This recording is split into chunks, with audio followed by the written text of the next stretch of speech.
Hello everyone, welcome back to my channel.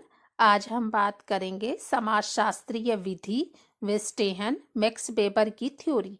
तो आइए जानते हैं कि वेस्टेहन जर्मन शब्द है। इसका अर्थ होता है विवेक। इसका मतलब हुआ समाजशास्त्र सामाजिक क्रिया का विवेकपूर्ण विश्लेषण है। उन्होंने कहा कि प्राकृतिक विज्ञान आनुभविक तथ्य सामग्री का अर्थपूर्ण अमूर्तीकरण करता है। दूसरी ओर समाजशास्त्र सामाजिक तथ्यों का विवेकपूर्ण विश्लेषण करता है।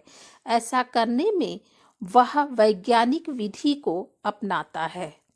वेस्टेहन पहला है प्रत्यक्ष अवलोकन यानी डायरेक्ट ऑब्जर्वेशनल, और दूसरा है व्याख्यात्मक विश्लेषण। तो आइए जानते हैं कि प्रत्यक्ष अवलोकन क्या है।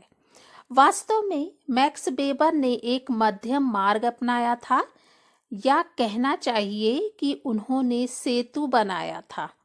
एक ओर तो वे व्यक्ति को महत्व देना चाहते थे और दूसरी ओर समाज को।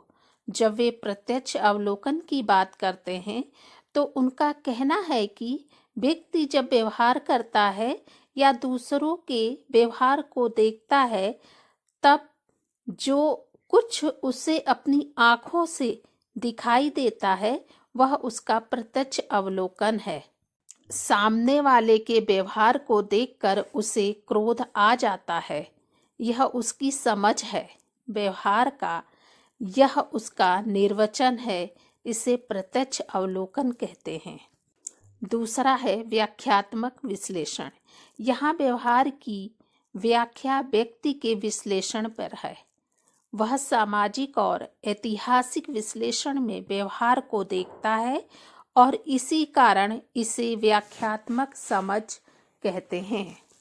वह जानता है कि सामने वाला व्यक्ति झगड़ालू है।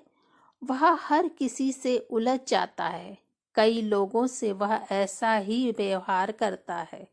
ये सब तथ्य व्याख्यात्मक है।